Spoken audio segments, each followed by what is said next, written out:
Hello everyone, welcome back to the Glassgirls Network for another episode of the Fans Podcast. It's just me and John today, no DG, no one else. Well, we say that. Stay tuned. Stay tuned. But yeah, all good. John, the season's ended.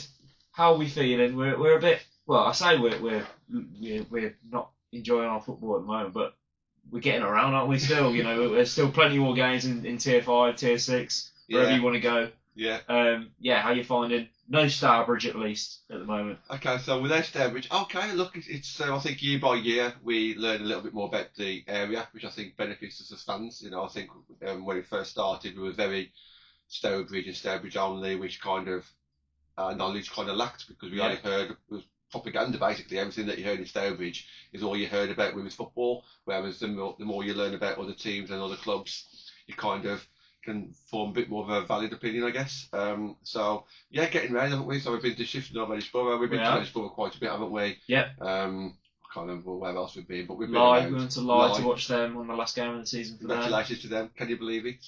Congratulations to Lye. Finally, they've done it. Well deserved.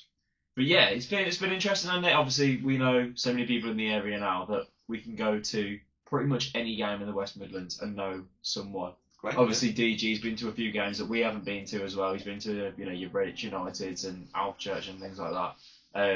Because he's starting to know more people. It's just great. That's just to me. That's what it's about. Yeah. Being able to have them connections, that network, that Glassgirls network. Hey. To be able to go to any game in the Midlands and just have a nice time and say hello to a few people and just enjoy the football that's on display as well. But yeah, we're not here to talk about Reddish-borough or Redditch United or anyone. Absolutely we're here to talk about the Glassgirls network, Stourbridge, of course. So the season's done. Yeah. Obviously, we know the outcome. It's been the outcome that we've expected for a few weeks leading up to it. To be fair, we went to Peterborough on the final day. Mm-hmm. The scenario was if we battered Peterborough about 20-0, and was it Kiddie lost to Sutton? Yeah. Which didn't even happen in the end anyway. But if it did happen, we would have stayed up. But obviously Peterborough won the league that day. Yeah. Officially crowned champions. Fair play to them because they've been absolutely quality for a number of years now. But yeah, we went there. We lost 7-0. I think it was 7 in the end, wasn't it? Yeah, 7-0. I'm pretty sure. Which obviously isn't great, but it is what it is. Last day of the season against the team that's going up to play Tier 3 football next year. It's one of them.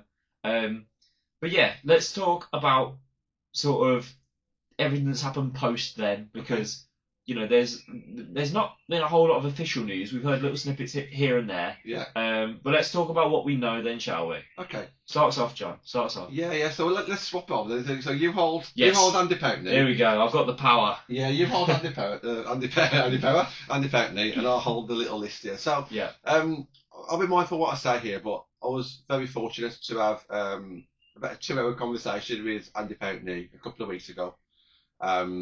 Andy was on the way back from Warwick Races. If you don't know, Andy owns a selection of racehorses, and one of his horses was racing, and he came back to a neutral venue. It was somewhere in Stourbridge, and I happened to be there with DG. So completely at random it was. But there was only us four in the pub, so Andy had his friend, and obviously me and DG was there. Andy's friend was a London. Had links in London, so obviously him and DG going like a house on fire.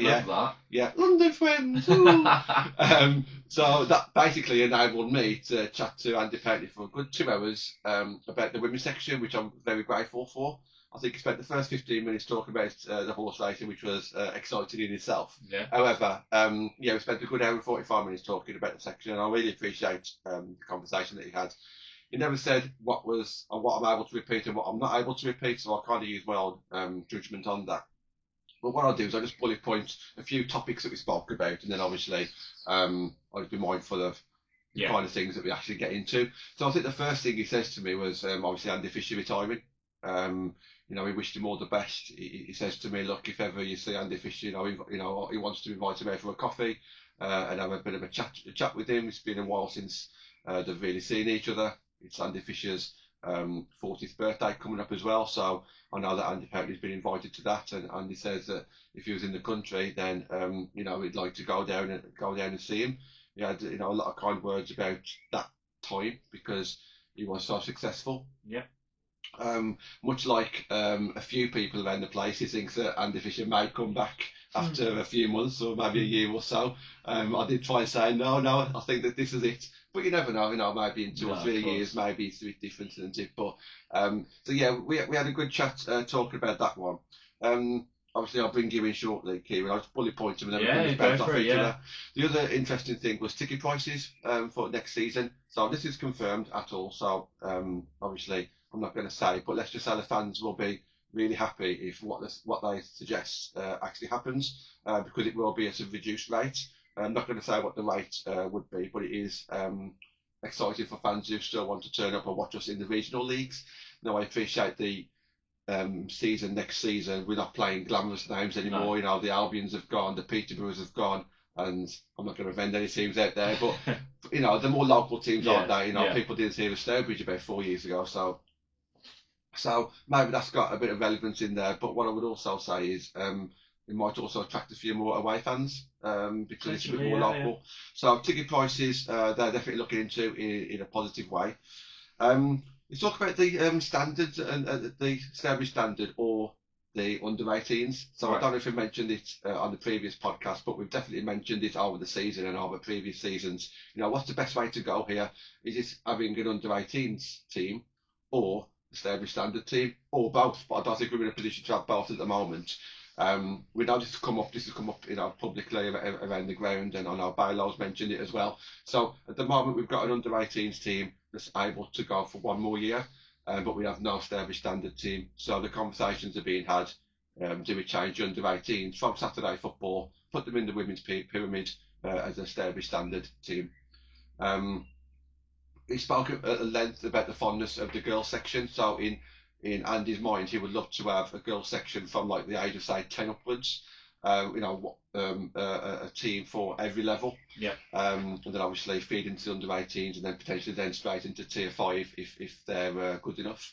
But he was really praising the girls section and how much he wants to spend time and the right people around that as well, which obviously brought him on to April Maguire's role about the demands of that role as well. So a lot of talk about the girls section as well. I'm not going to mention how much money that he's put in Andy Pountney this season, because it's a lot. You're talking thousands of pounds. It's unless if you want to say that number publicly, I'm not going to say that. But he did make a point of saying that, which I think fair play to him. I think a lot of people do criticise, and at the end of the day, he's a chairman. It's not, he doesn't own the club, does he? He's a chairman. He's voted in by members. So for him to put in his own money to the club, how he wants to spend that obviously is his own choice, isn't it?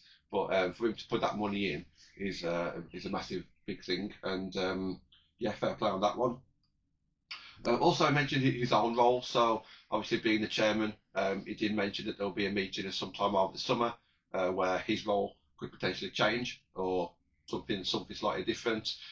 So I suppose keep your eyes peeled on that one. If you remember out there, the meeting maybe even happened, or I'm not too sure. But we'll discuss that one. Someone behind the camera is trying to say something, but so we'll bear that one in mind. Maybe he wants to talk about that one a bit later when he comes on. No, he doesn't. No, he doesn't. But yeah, if you remember, you'll already know this. We're supposed to have been a meeting on one of the Wednesdays.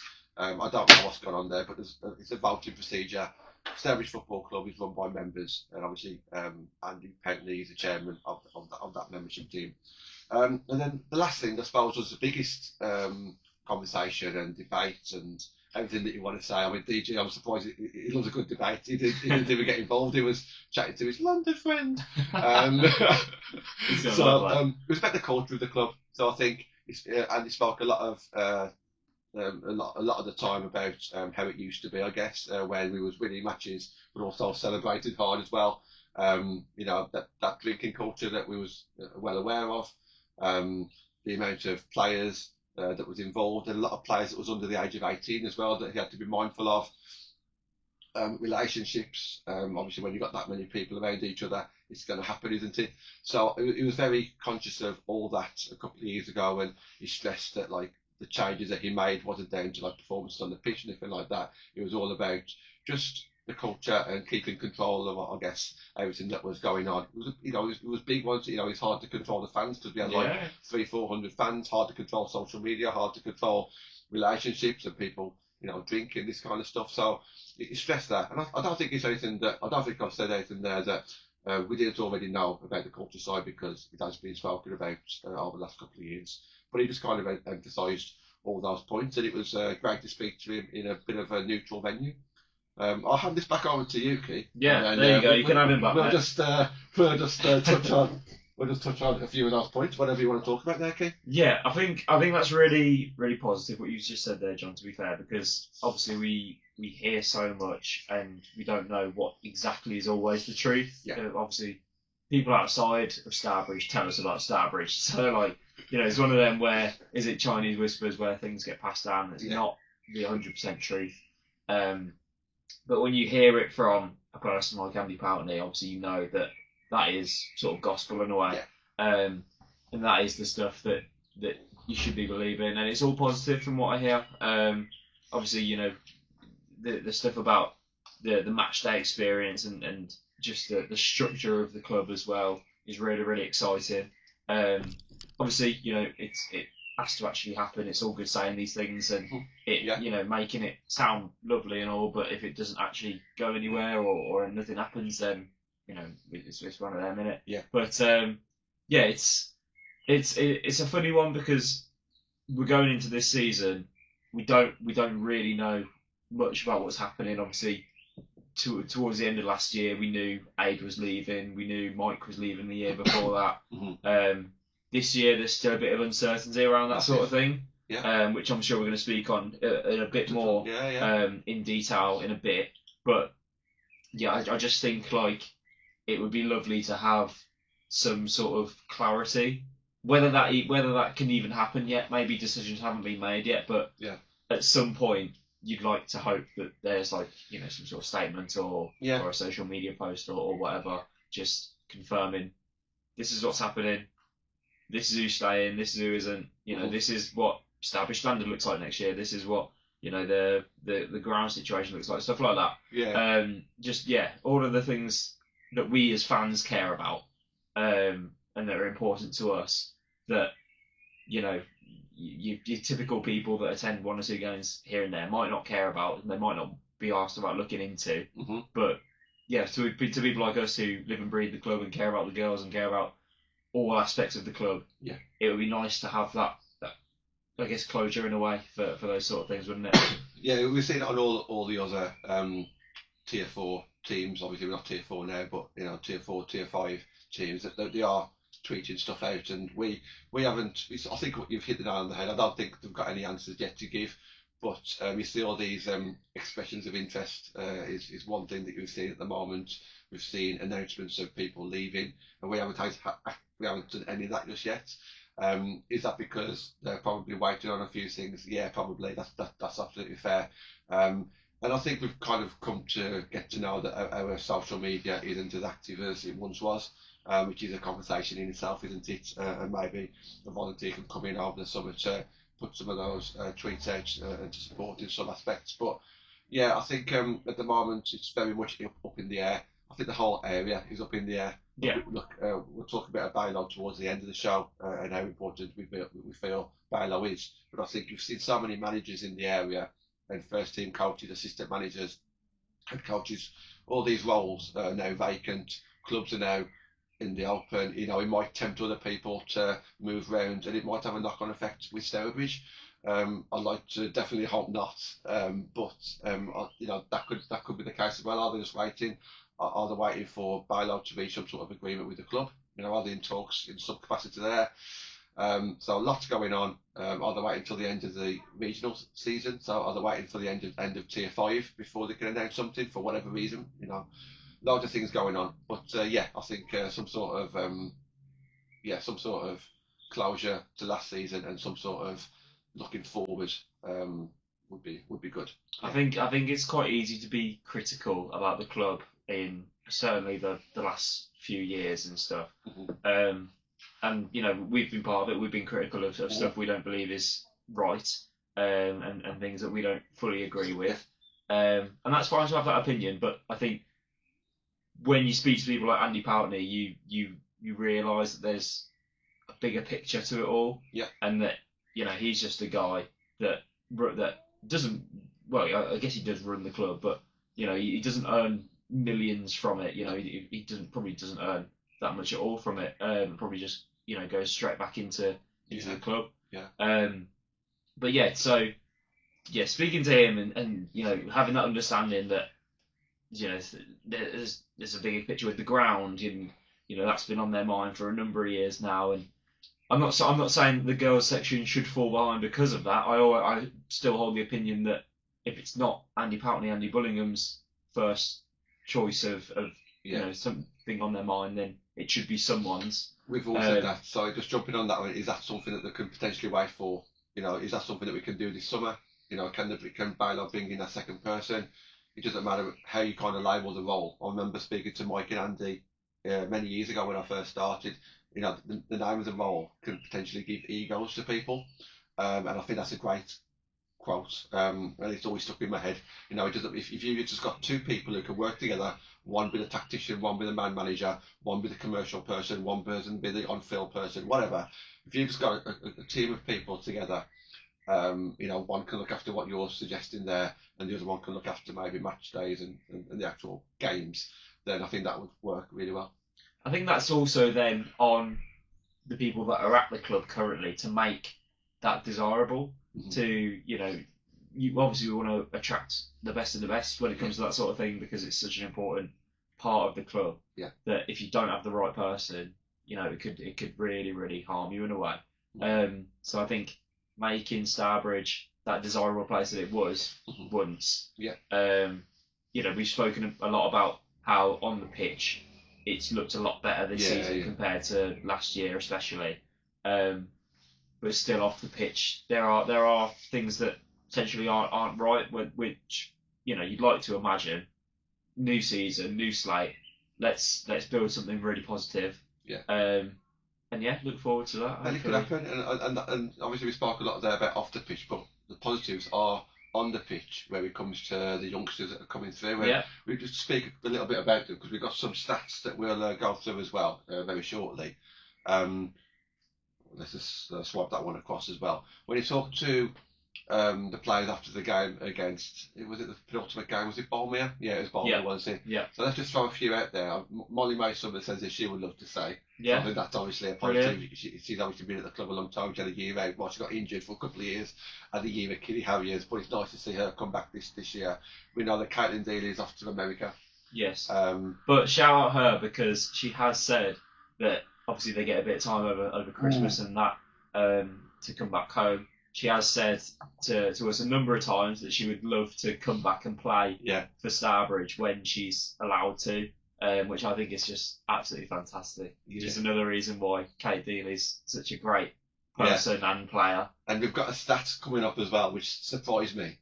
I don't even know this. Yeah, I don't even know this. It's always a shock to us because there's some things that we haven't gone through yet. Yeah. But you got your Ella Brennan, who obviously I think deserves a shot in tier 4. So now she's looking around, and that's absolutely fine. And Liv Owen as well. We know that she was a great captain for Baylo.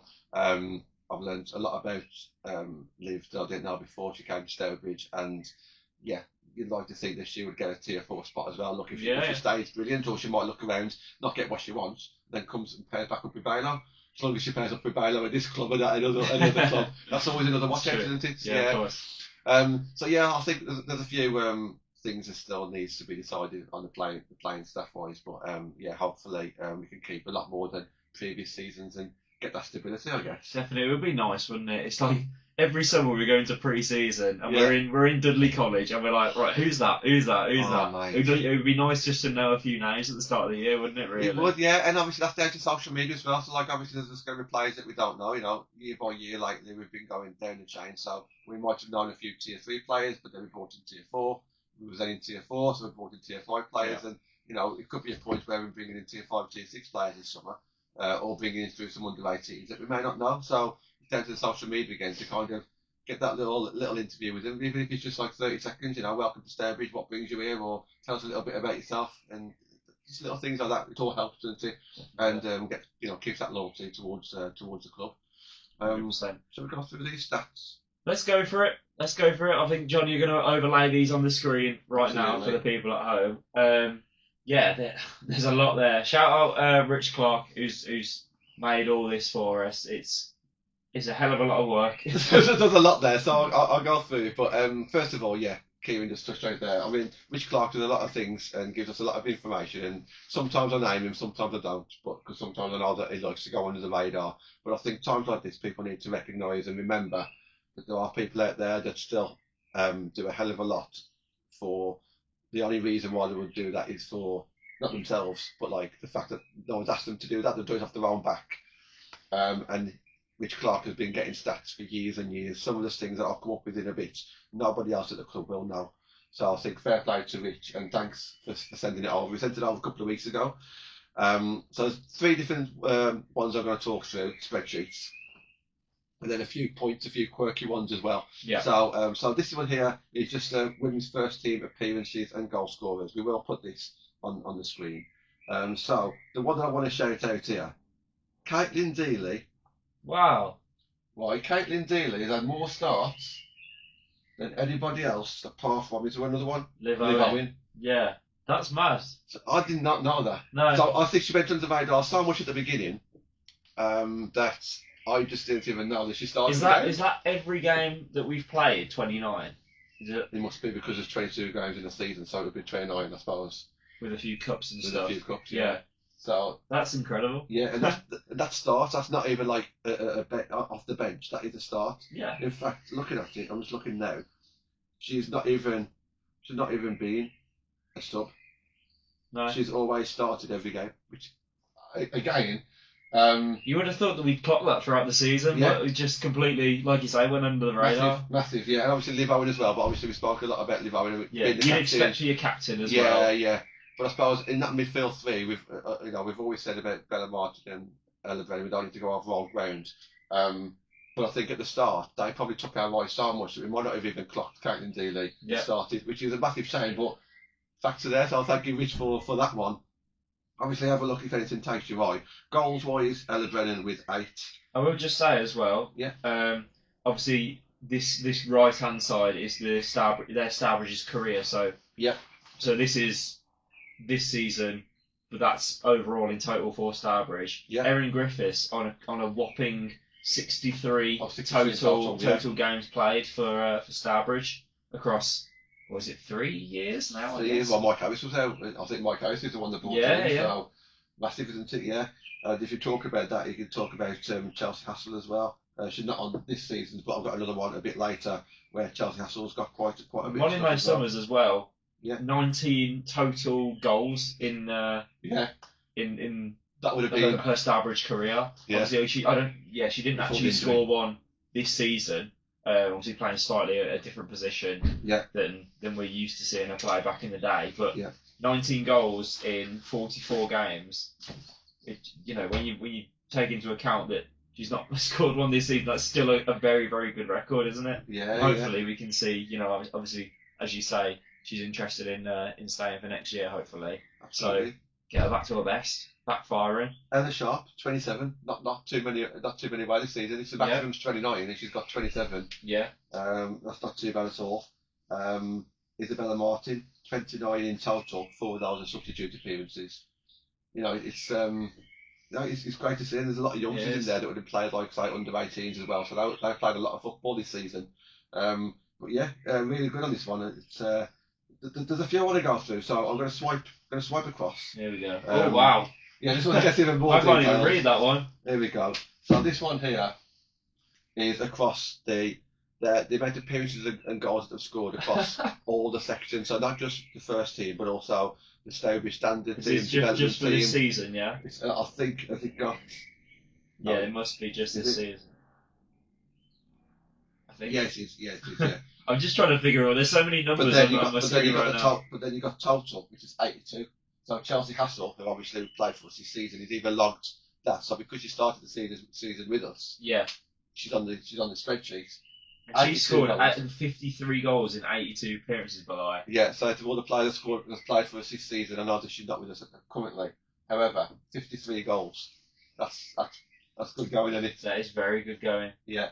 The next one there, he got Molly May on 28 goals. Again, this is total, not just for this season, but I guess when we start looking back, and people might wonder why we start talking about certain players, Demi Phillips will go through as well. It's because they have been with us for so long, isn't it? And it's nice just to keep them ticking over. Yeah. Demi Phillips there, 71 appearances. Right underneath that, Erin Griffiths on 70. So if Demi Phillips can shake off that little injury, but if she can shake off that injury, that got like a good thing going there. Who's going to start, catching each other up there? Erin Griffiths on 70 if she chooses to stay with us next year, and Demi Phillips on 71.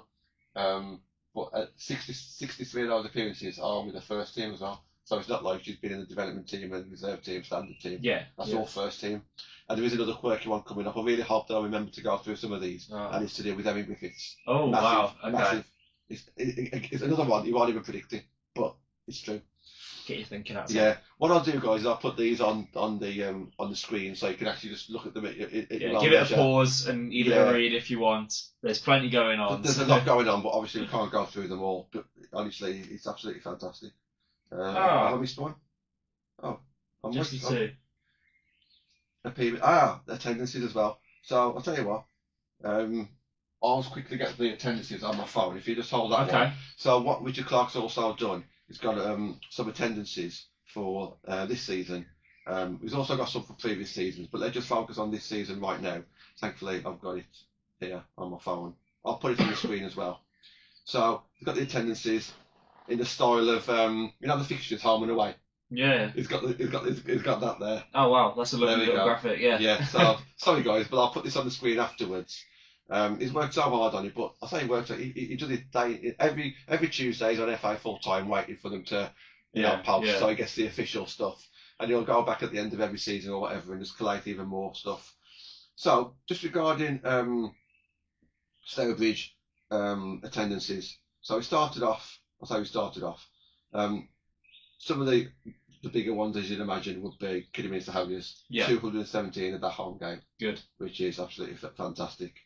The Sutton Coldfield and Worcester City game, 106 and 152. Okay. So I think what you can see there is the more local teams. Bring in the crowds. Bring in the crowd. And then some of the lower ones. Leafield, that was a midweek game that was chucking down the rain. It was a horrible night. Horrible, yeah. Yeah, it was. And I don't mean to disrespect Leafield here because they've had a fantastic couple of years, but the fan base, the size of the fan base is something that they can shout about. Yeah. So, and you can see why they've got their own issues up there. Leafield being one side of Birmingham and Castlevale being the other side. So, so I completely get that. But yeah, so that was obviously a poor weather conditions there. So we've got some totals. So the total would be just over 1,000. So on average, our home gate was 98 this season. So obviously, terrible. Yeah, we knew it was going to be as low as it was, but I'll get that on screen for you as well, and I'll find a way. What I'll probably do is upload the JPEGs to the YouTube channel, not as a video, but there's like a bit of a post page. So if you go through the tabs, community, it used to be called community, it still might be. So we'll put them on there, and thanks again, Rich, for those. I do want to open up one last thing, Kieran. This is. Just some quirky things. Okay, there we go. This isn't a spreadsheet. He's put this on. It's a little fact, a fun fact. Well, there's a few fun facts. Oh, I love it. There's a few fun facts. We love a fun fact. So this has been done on Microsoft Word. So I mean, look at this, Kevin. There's just so much to go through there. It's like a novel. Honestly, but it's just the things that look. If you don't think that's enough, I mean, he's gone through all this here with just other random stats. So. I'll tell you what, you read them out, so it's not always my voice. Okay. Just whatever takes you on right there, Keenan. Let's have a look then, shall we? So, oh wow, there's so much here. So, yeah. Okay. So, Caitlin Dealey, Erin Griffiths, Bella Martin, and Liv Owen all played 29. Obviously, some of them were off the bench for Erin and Bella. Liv and Caitlin both started the 29, which was one game missed out of the total. So I guess we played 30 in total. With Ella Brennan playing 28, and obviously, as you mentioned, Ella Sharp playing 27. So Caitlin Dealey and Erin Griffiths played 22, which is all the league games, which is great. Bella Martin, Ella Brennan, and Liv Owen played 21. Really, really good. 6 under-18s made first team appearances, plus Sophia Thornycroft, who was part of the squad before joining Wolves. 6, so that's what to shout about there. 6 under-18s. Not many people can boast about that. No. So, you talk about the youngsters, and let's not forget that the youngsters that we brought in, for example, Sham, who's 16. The ones who haven't come from Stourbridge. So there's a lot there, isn't there? But definitely. It's nice to get an actual number on that, isn't there? Yeah. Definitely. Top scorers. This is an interesting one. I don't know who in my head. I don't know who I would have thought top scorer was. Go on. Well, I've seen that. Yeah. So it's Ella Brennan with 8 goals. Which is very impressive considering she's a box-to-box midfielder. Yeah. Really, really good. Sophie Phillips, obviously finishing on 6. Darcy Cartwright in behind her with 5. And Daisy Clements makes the list with 3. which is a great stat in herself. Yeah. Sophie Phillips tops the top scorers in the league though with 4. So Ella Brennan must love a cup. She had a purple patch, didn't she, when she first started? Herself, when she first started, she got that 1,000th goal for the section as well, which obviously listed on there as well. Oh, here we go. These are some fantastic little landmarks here. So you lot would have probably seen it on social media. To be fair, this one, our 1,000th goal was Sophie Phillips against Burton Albion. 1,000th goal for the women's section, for the women's first team. That was on the 19th of October. I can remember. It could have been a certain Mr. Wall. Oh, okay, that's interesting. We all know who Andrew Wall is. Yes, I wonder if we'll see him later. He'll be somewhere. So our 300th competitive fixture was Kiddie Harriers away, which obviously we lost, which is a bit annoying. But good that it ended up being Kiddie though, with all the rivalry. And true. Yeah. But did you know that? That's the question. There you go. Which means we were scoring at a rate of over 1 in 3. No, 3 in 1. 3 goals in 1. Yeah. What was it? Not for the season. No, for overall. Oh, overall, sorry, in 300 games. Like in 300 yes. In 300 games, yes. 1,000 goals. That's right, yeah. So 3 goals in every game. Yeah. Over the 300 games. Big landmark that I didn't realise actually. Erin Griffiths, is this the one you're on about? I think it could be. Made her 50th first team appearance at Boldmere away. Is it still to come? I think so, yeah.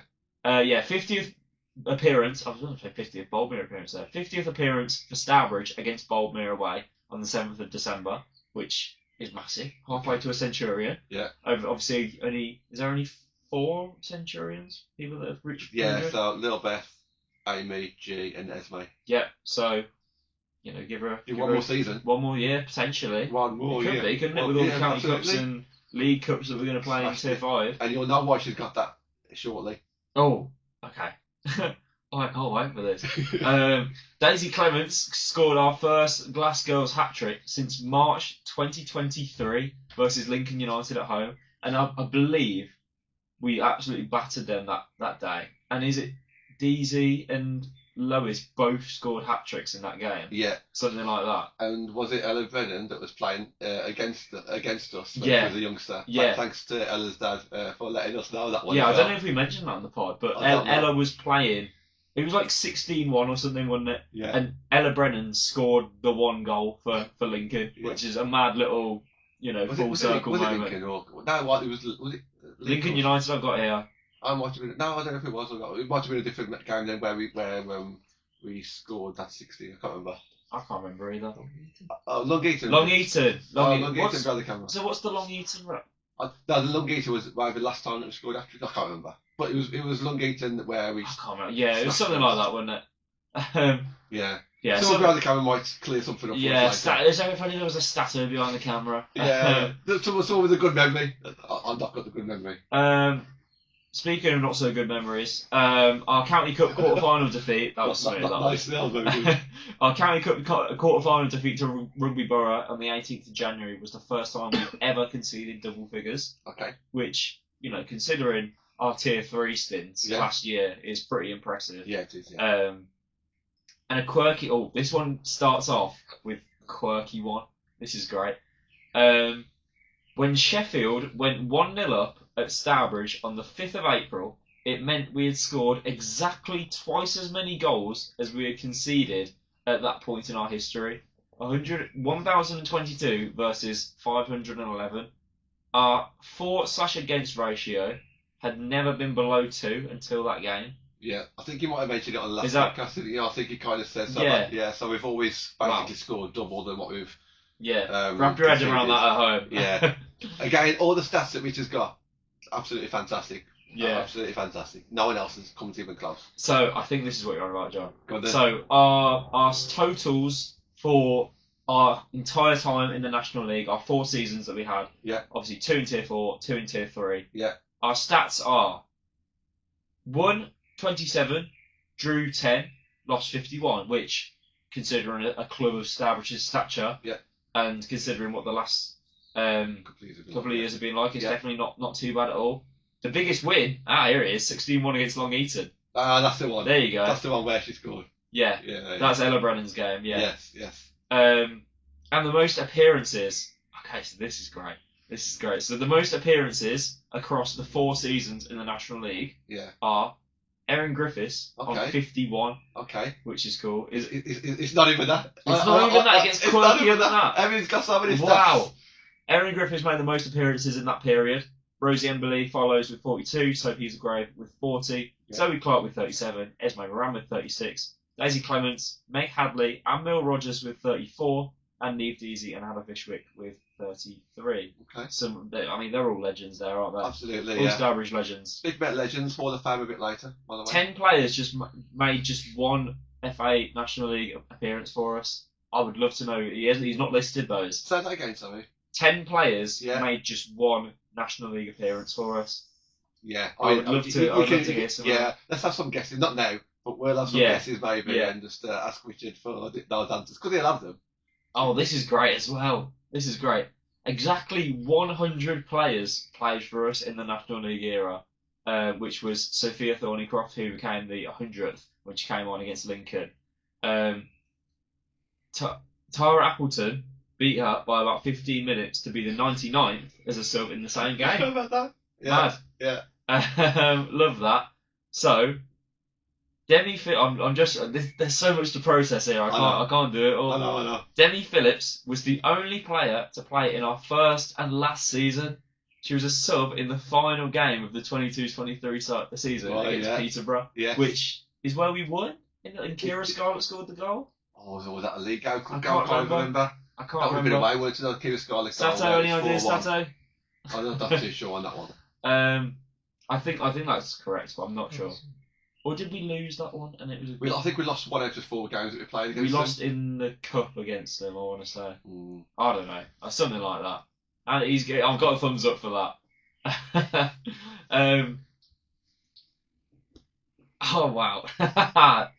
Only one other person was involved in our first and last season. They came on as a sub in the last game against Peterborough. Wait, what?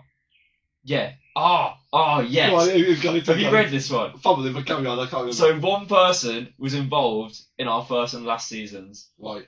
They came on as a sub. Yeah. Against Peterborough in that game. Yeah. Do you know it is who's still involved now? Playing wise. Okay. No. This one could be the Baylo one. It is Meg Bailey. So she came on against Peterborough and is obviously still involved in the women's side now, which is mad. That's crazy. Oh, fair play. In terms of players that have played every single league game in 22-23, so Visa Grave, Amy Preston did it.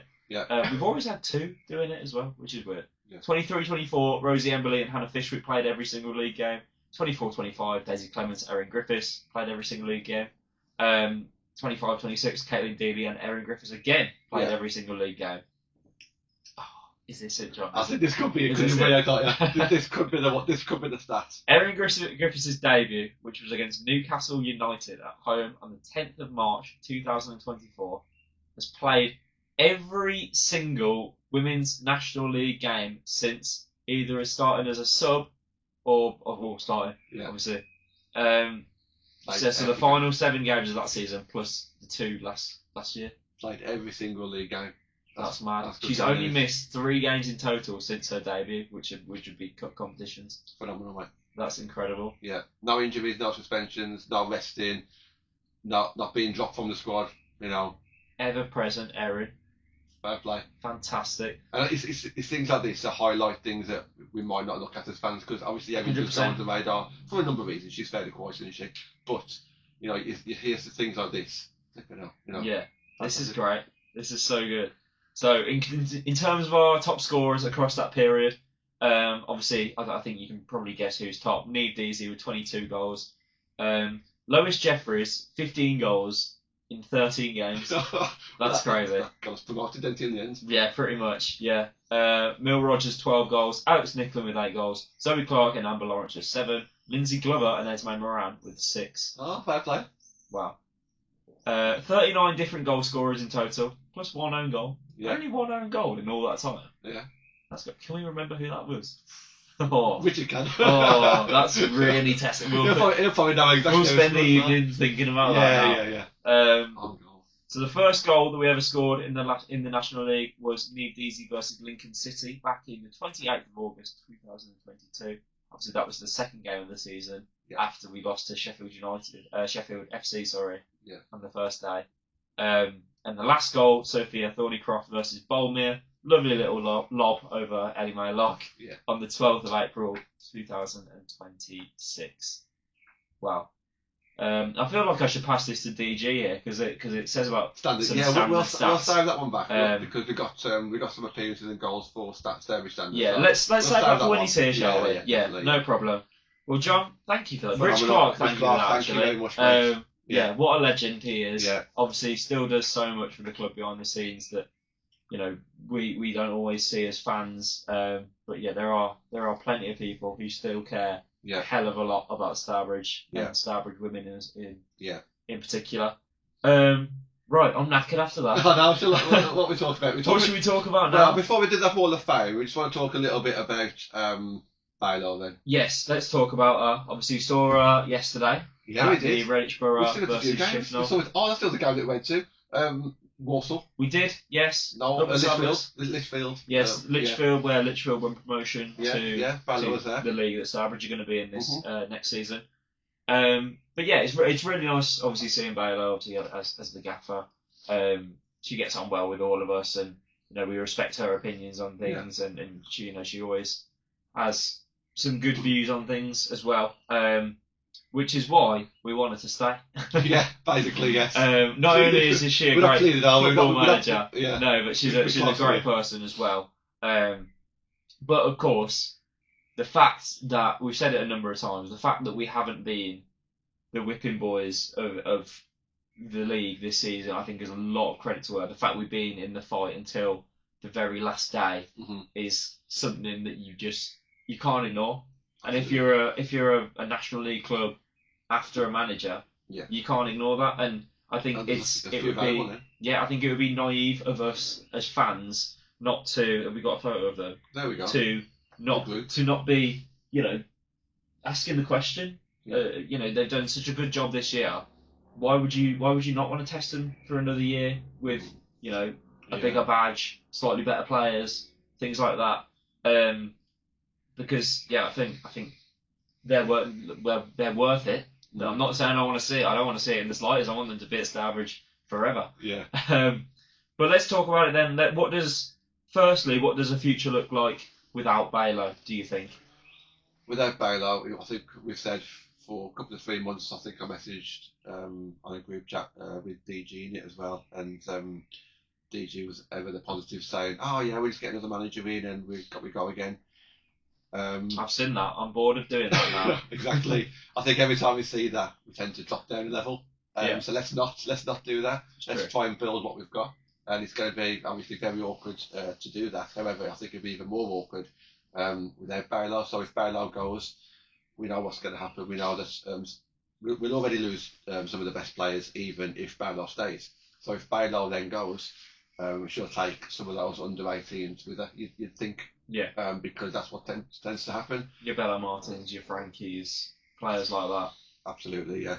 So obviously this is obviously what could happen based on the past. So obviously when Fisher left, players left, when Mike left, when Aid left, it's what happens. So we've got every reason to think that could happen again. So if she was to leave, then we'd have to find another manager. Now we know that there's managers out there available, head coaches out there that could potentially have their first opportunity. And Stourbridge, for a Tier 5 side, it's a good setup now for Tier 5. I think this whole punching above your weight thing in the past, I could understand it, but I don't think we are now. If you have a look at our stadium, and some of the links that we've got with Dudley College and everything, generally, compared to other Tier 5 sides now, I think we can't really use that reason anymore. So I think some people would rather play at the War Memorial Ground as opposed to other Tier 5 sides in the area. So I think we have got a bit more of a selling point. But then obviously you've got to think to yourself, well, who's going to come in? It's going to be someone that's probably is at the level now, and you're hoping that they'll bring all their team with them, or someone from Tier 6 who's doing well, who probably wants a bit of a step up to Tier 5. Yeah. So it's just I think it's just harder to do, because you've got to find someone at least as good as Meg, who's going to pull a pool of players there who are good enough to compete in Tier 5. That's the way I see it, and it's going to be very tough to find that person. I think, as always, you've got to find the manager first, and players won't move until they know who they're going to be playing for. So that's my thoughts. I don't know what your thoughts are if she was to leave. Yeah, I think you've hit the nail on the head perfectly on the pitch. I think a lot of the structure about what we want standard to look like, or under 18s, whatever that might be, that relies on her as well. Yeah. Because obviously she's known these players for a number of years now, and she knows exactly what she wants out of them. Mm-hmm. In terms of do they want to be playing under 18s football? Do they want to be put into the women's pyramid? Yeah. And I don't think anyone is going to come in and get that like she can. Yeah. So just for the sort of long-term vision of the club as well, I think she's incredibly important. Mm-hmm. We've spoken to her at length about this sort of thing, and she has ideas. She has a long-term project that she wants. Yeah. But it's all about that understanding with the people higher up as well, and making sure that it aligns with what they want and what she wants. And what that looks like, I don't know. Obviously, we're not in those conversations. That's for them to discuss. And if it doesn't work out, if it's not quite what she wants, then I think she's more than she can hold herself high with what she's done. But I think if she doesn't get what she wants from the projects, she can walk away, and get a job fairly easily. I would say where potentially someone would back her more. Yeah. But as I say, we don't know what's happening. Those conversations may have already taken place. We have no idea. Yeah. But if she stays, what does it look like if she stays? But yeah, let's be a bit more positive, shall we? Yeah. If we're hoping this year, obviously. If we get an announcement on our phones in 10 minutes' time that Baylo is committed to the 2026, wow, that felt weird saying that. Yeah. 26-27 season. First of all, we're going to be buzzing. Yes. We're going to have a party. Yes. But yeah, so we are, because I think what that means is, sorry to interrupt. No, that means that I think we'll still be around for another season, and it's that tight at the moment. It really is. Yeah, definitely. I think there's a lot of uncertainty about Stourbridge. We've spoken about it in just this podcast as well, but the fact that no one's saying anything yet, and you've got teams, that have announced managers leaving or managers coming, and expressions of interest for trials and stuff. Whereas Stourbridge, they're a bit more low key. That doesn't mean nothing's happening, but they're a bit more low key with it at the moment. I hope that means nothing. Of course. Something's happening, but yeah, we just got to watch this space, I think, because that could be very, very interesting. And I hope that if she stays, she can keep the likes of players that you've mentioned, I think so. but also potentially keep some of the players that would be playing tier 4 otherwise anyway. Yeah. Obviously, I think your likes of Ella Brennan and Liv Owen will step away. I think they're too good. Yeah. But your players who are potentially, too good for tier 5, but maybe not an outstanding tier 4 player just yet. I think so. Have a year, developing yourself and enjoying your football, winning a few games, going for a league. Keeping some of those players would be so interesting and so nice to see. That I hope it happens because we've got some good girls and they've got the experience of playing in tier 4. Can they replicate that in tier 5 and win a few games? Yeah. You'd like to think so, wouldn't you? Yeah, I think if you stay, I think it'll be a bit more easy to sign players this time. Yeah. Even though everyone loves to play it with a National League badge, ultimately you've got a big pool of players there across tier 5 that would want to probably play for us, or at least a bigger pool than when we was in tier 4. The tier 4 players didn't particularly want to come and leave their club, and tier 3 teams certainly didn't. I think now all of a sudden, people say that tier 5 was our standard. I think as a club it probably is. As a women's section, we'll obviously come back down to that. But I definitely will see it as a positive. If she stayed, I think we need to. I think we need to keep her. I think we need to bring in, and she's got a rise on people out there probably where we can bring someone in to support her again. And just build from there really. I don't think I'd be afraid of any team in tier 5 in regards to losing, like being like the whipping boy, like losing like loads of games. It's not like when we was at like tier 3 where you look at like about 6 teams and you're going to lose them right away. You look at tier 4 and there's about 4 that you knew that was probably going to lose about right away. I don't see that at tier 5, not yet. But obviously tier 5 hasn't even ended yet. No. So a lot could happen. One of these vacant managers could go into Solihull Moors, which is currently got the managerless, and build a monster team there, couldn't they? And Reddish Borough could go from strength to strength, so could Shifnal. So I guess we'll see. But I think that everyone knows that we want Baylo to stay and just keep building. Definitely. Can I play devil's advocate here and pick your brains here, John? Of course. So obviously we've gone from tier 3, got relegated from there. Yeah. We then obviously appointed Aid. Mm-hmm. Where you would say Mike Harris has more experience than Aid. We've got relegated from tier 4. No, we've got relegated from 4 to 5. So do you know what I mean? I'm getting all the numbers confused in my head. So so Aid's come in when we got relegated from tier 3. Yeah. And you would say about Aid has less experience than Mike in a managerial sort of sense. We've got relegated again from. So you would also say Baylo has less experience than Aid. Yeah. If you continue the cycle and you get not sure who's beginning their managerial career or whatever. Yeah. First of all, what does that look like? Someone without a pool. But then, do you go for someone who has that experience at a lower level? Mm-hmm. For example, someone in tier 6 or someone in tier 5 that is doing well. Mm-hmm. Because to me, it's like saying when Andy Fisher was in tier 5, were tier 4 teams looking at him, even tier 3 teams looking at him? Yeah. I would say, yeah. Do you know what I'm trying to say? Yeah. When you compare it to the Andy Fisher thing, I think what Andy Fisher had was a couple of things. One, he had the board that backed him at that time to be able to attract good players by paying expenses. So at the time, Stourbridge was the only team in the area that would make sure that the players weren't out of pocket, where other teams would have subs. And then obviously he had such a good pool of players that he could attract. He could attract people going to. He didn't have the pool at the start. Obviously coming from Cuford, he wouldn't have had it probably from there. Obviously he had Lilbeth, but he had to attract Nickley, Lammy, all those Courtney Murphys. We had to get those involved, and then obviously winning doesn't it? So I think people, because it was on that uphill curve, people just wanted to jump in, and not many people left either. If you think about tier 5 season, I think only Carly Aldred and Kevin Allen and Cheryl Edwards left that season.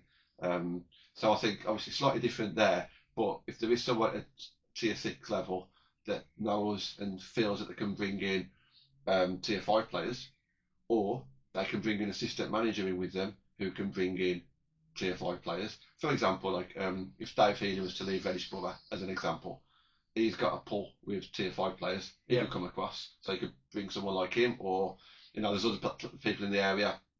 So I think for me, it's not just about yourself. I think it's who you're bringing in with you.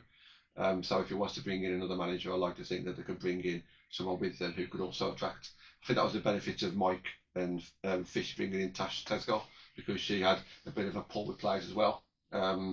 Obviously, I think they had to brought with for a different reason, just having that female presence. But the more coaches you can have that can bring players in who's got a bit of a network base, it's not going to do any harm. So what I've learned over the last couple of 3 years is it's got very little to do with the badge. It's all about who wants to play for who. Yeah. And Baylo's gradually building that, isn't she? Definitely. And that's why she needs to stay and maybe bring somebody else in, just in the meantime, just to kind of help her out a little bit. Definitely. No, I agree wholeheartedly.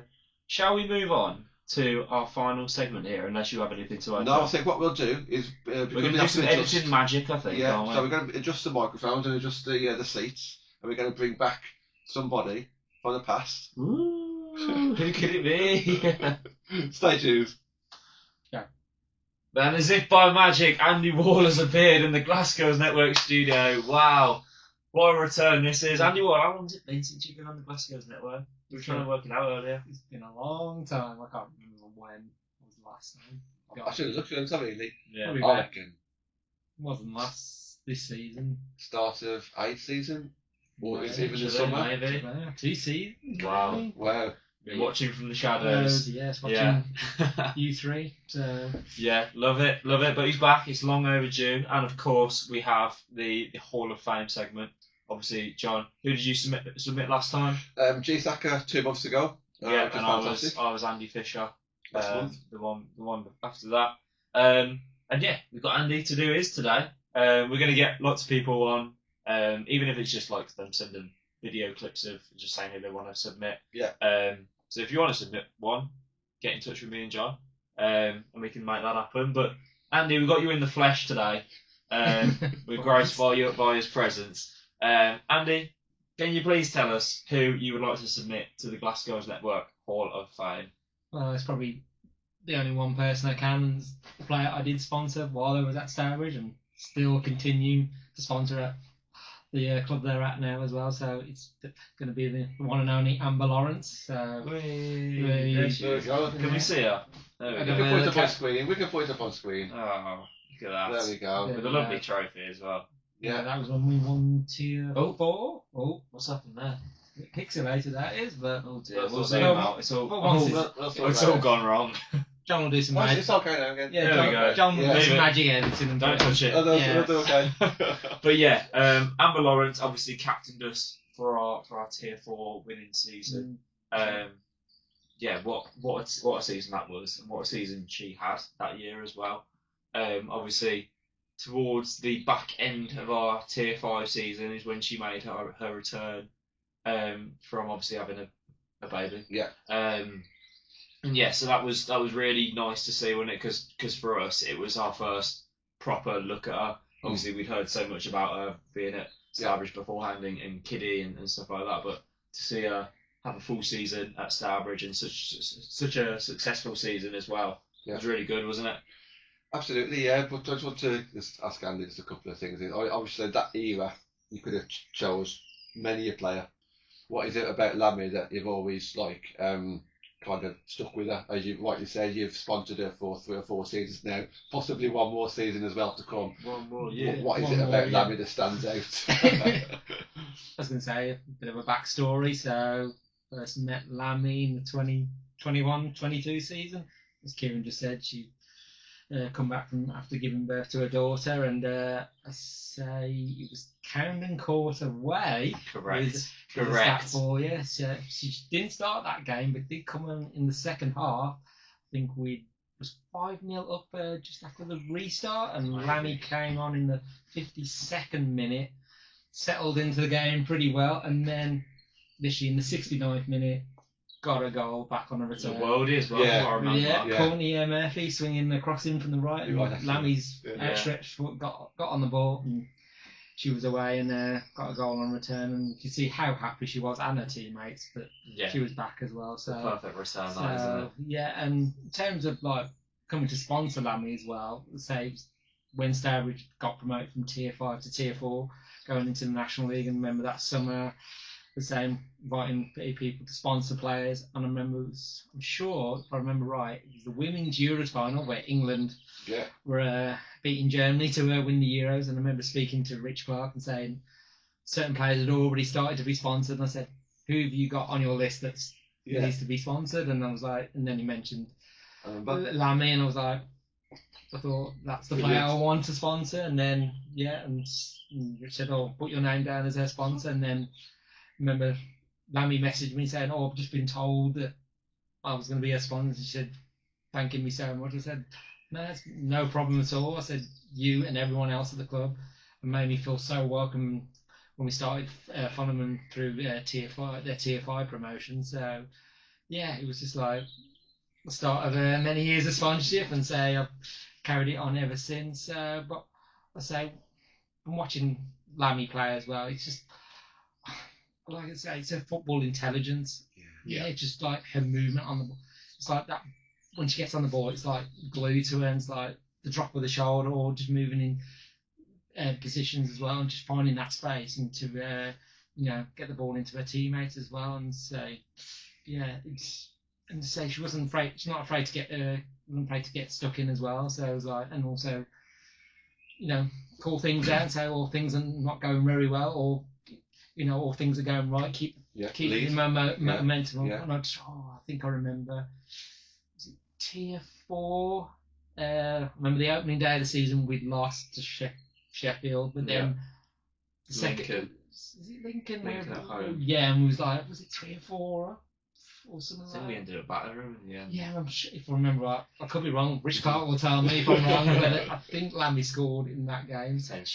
Potentially, or it might have been the one after against Peterborough. So Rich Clark will verify which game but I remember that day she was on fire, but all the team were on fire that day. But yeah, and to say, to then lead us to that promotion as well. I remember Christmas time, everyone was like, oh, we're top of the league. And I think everybody thought, well, we've got a good advantage here, let's just go for it. I think starting out in Tier 4 in the National League, I don't think necessarily the aim was to go up, but it just worked out that we were was that good, and just like we just sustained the momentum. And I remember, was it the game Northampton where we sealed the victory, and I remember, just all them celebrations and everyone being on the pitch as well. And I remember Lammy lifting up the trophy as well. And that was literally after that game as well. So, and to captain that side as well, and say she's just one of the exceptional players that will go down in Stourbridge women's history as well. And just 100%. And saying just on a football career, but that's probably half the story. She's a mom, she's got a career as well, so she combines all that together as well, and just an inspiration in women's football as well, and she'll be remembered in the annals of Stourbridge's history as well. So I'd say she did start with us in Tier 3, but then moved on, and I don't know if I'm allowed to say the rival club's name. Went back to, let's say, Kidderminster, and so I've continued to sponsor it. So our friendships continued, and said I'm happy to still, keep sponsoring you. So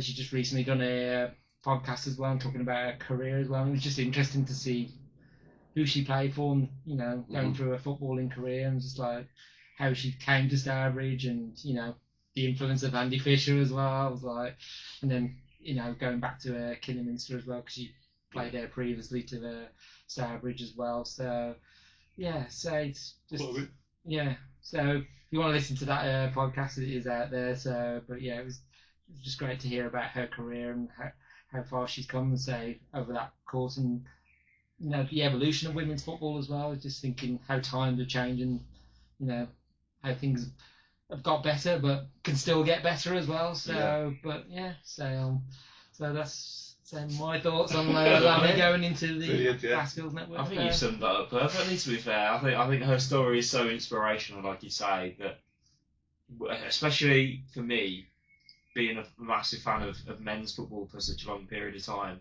you know, getting pregnant obviously isn't a thing that happens to men's football.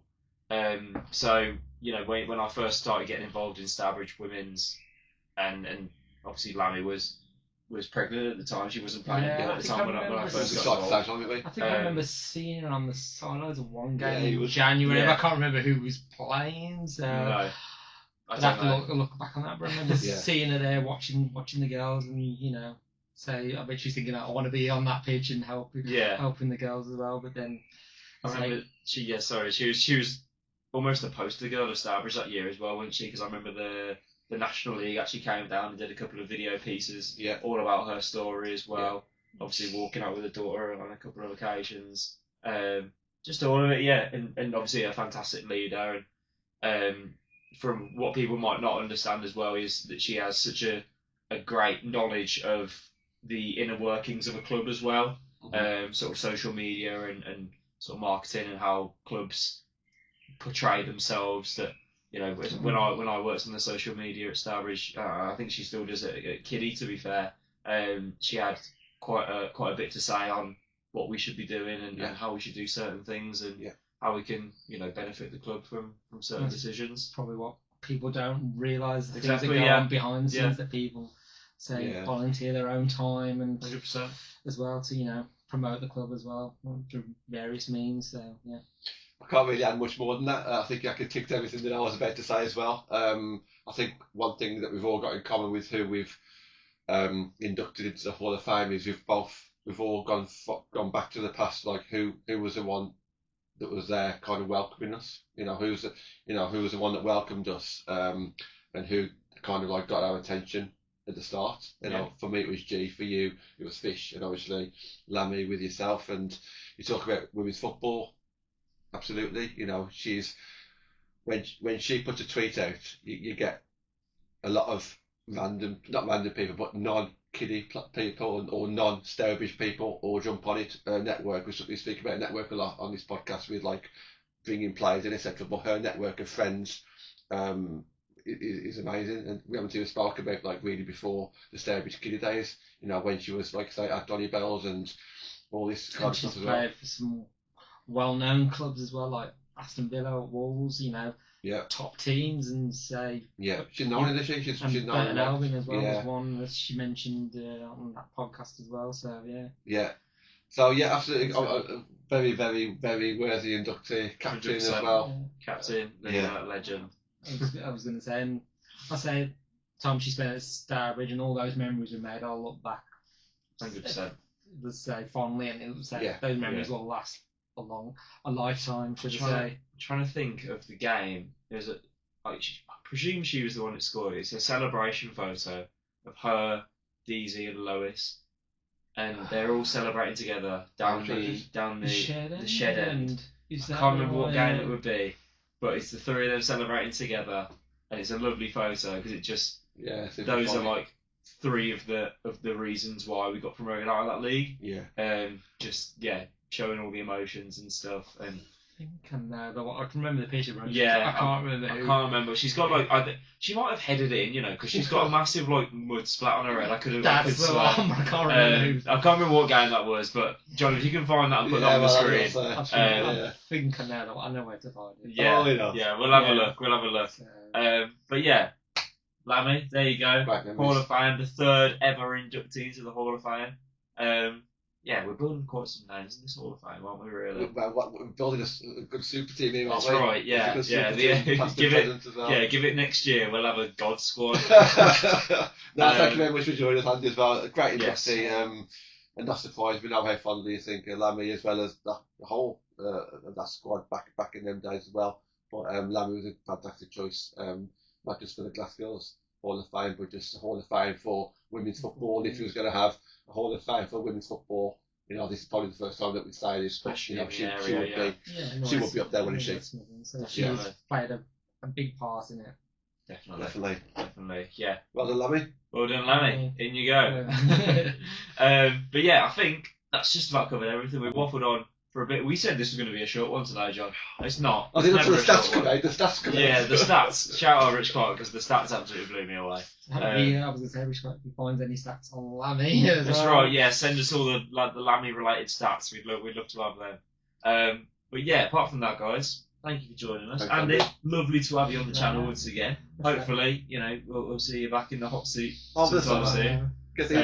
Get these microphones up and working. That's Over the right, summer. yeah, we'll figure out how to do the microphones properly and yeah, we'll get it all underway. But apart from that, hopefully you've all enjoyed yourselves. Make sure you like and subscribe, and we'll see you later. Bash.